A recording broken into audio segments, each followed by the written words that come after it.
হ্যাঁ 2025ত সবকে বুৰ্বক বনালো বাপ্পেকে পইচা চইচাও অলপ বনালো বাৰু পিছে এতিয়া 2026ত অলপ চাওঁচোন 2026ত মোৰ কোনখন দুৱাৰ খোলে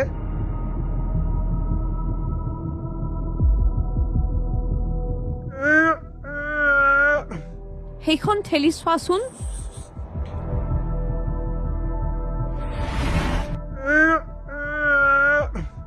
কি হ'ল এইখনো খোলা নাই যে সেইখন ঠেলি চোৱাচোন এইখনতো এনেই খুলি যাব না এইখন দুৱাৰেই বাকী আছে এতিয়া কিন্তু সিখনত দেখোন একোৱেই লিখা নাই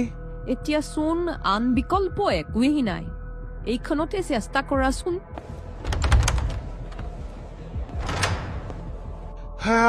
মোৰ এই ভাগ্য আৰ ভিডিও মোৰ কমেন্ট পাপৰ কৰবেন জানাই পাত্ৰত দিব চাগে আৰু ঠায়েই নাইকিয়া